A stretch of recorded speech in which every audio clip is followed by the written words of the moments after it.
He probably won't be too unhappy to be out. He's had a dreadful practice, but on lap 1, as the furious Pierluigi Martini stalks away from his car, hopping with rage, Senna is challenging Mansell, Patrese is 3rd, Schumacher is 4th, Alesi brilliantly up to 5th position, down to 6th goes Gerhard Berger, and now is the time for the Williams to try to get away. But this is the time when McLaren will be strongest, and Senna goes through.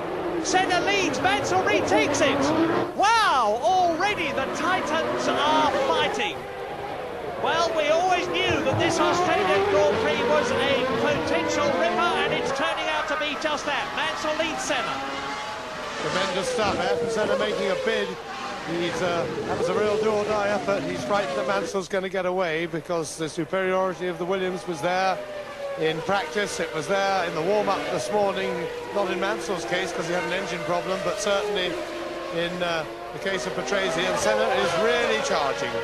So Mansell with Senna tucked up behind him. Senna is giving Mansell no rest at all. The last Grand Prix in their present circumstances for both of them. Each regards the other as his main rival, and rightly so. And what a classic this is turning out to be. Race order on lap 3. Mansell leads, Senna 2nd, Patrese 3rd, Schumacher is 4th, Berger is 5th, Alesi is in 6th position, Brundle is in 7th, he's gained a place. 8th is Andrea De Cesaris, 9th is Mika Hakkinen, 10th is Comas, 11th is Modena, 12th is Morbidelli. And we're going down the Jack Brabham straight now, 6th gear, 310 kilometres an hour, hard on the brakes for racetrack hairpin, accelerate away. Well, there you can see the gap. Patrese 3rd, right behind him is Schumacher, right behind him is Gerhard Berger. Can he get close enough? There are the leaders. Mansell leads. Senna starting to struggle to hold on. Behind them is Patrese in the background, with Berger rather, trying to get close, trying to get the toe. I think Cesaris gave him a nudge, but he was certainly pressuring him. And here are the leaders. There's Mansell. And he's just starting to get the better of Ayrton Senna, but really this has been a heroic performance over the opening laps by Ayrton Senna, showing us just why he is the world's #1 driver, in that with quite a car disadvantage, he's harried and hassled Nigel Mansell, but Mansell has kept cool and is now using the superior performance of the Williams to start to open a small gap. Meanwhile, they're absolutely charged away from Riccardo Patrese.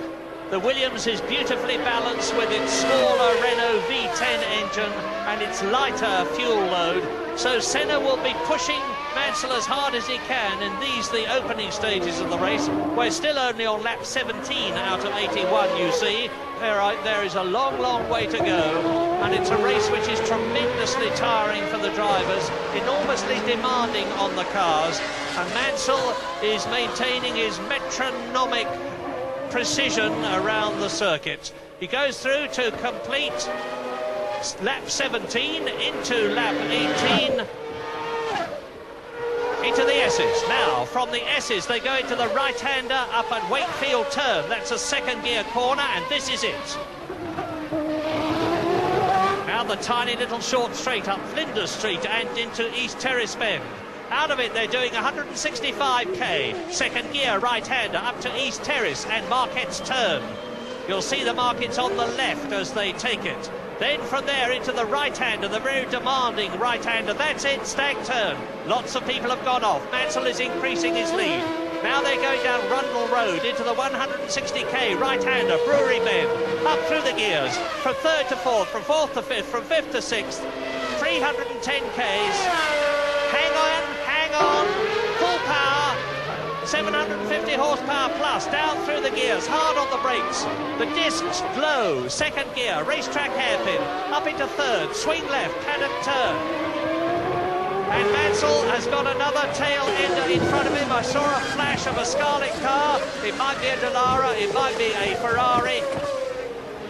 Now this is the completion of the lap, and it is Nicola Larini in the actively suspended Ferrari that Mansell is about to lap. with other cars. Now, this is Senna's golden opportunity. He, like Mansell, can see the cars ahead that the world champion is closing up onto lap, and Senna will try to close on Mansell in the hope of being able to exploit an opportunity. Berger by no means close enough, and there are the leaders, and Senna really trying with the back markers, and that's just what he was looking for. He got close enough, and we missed it, but Senna must have had a real go then, and there's still a car in front of them. They'll both go out! Senna, Mansell was destined not to finish the Australian Grand Prix, and that's exactly the same situation for Ayrton Senna that he was in the previous year with his left wheel, and Mansell is furious! You have destroyed my opportunity of winning the 10th Grand Prix of the year, and Ayrton Senna, with Nigel Mansell's body language saying a mixture of resignation and fury, and that is... Well, Senna stalks away. Mansell, oh, hello. Are we going to have a bit of a discussion here? Because Mansell looks as though he's trying to catch him up. That is streng verboten, actually, to cross the course, but I don't suppose Mansell cares too much now. Is he out of Formula One? Have we seen the last of the world champion Nigel Mansell, and for that matter, 3 times world champion Ayrton Senna? And what a pity for the race to finish like that, particularly for Nigel Mansell, who one would have to say was the innocent party in that. Hopefully we'll see a replay of that. It happened so quickly, I found it difficult to see. Well, here we go. Now Senna was trying to take advantage of the back marker situation. He tries to get inside Mansell. He loses the back of his car, and Nigel Mansell, absolutely the innocent party in that. Ayrton Senna really sticking his neck out, going for it, and what a pity that the race should finish in that way, and a great shame for Nigel Mansell going indeed for yet another win.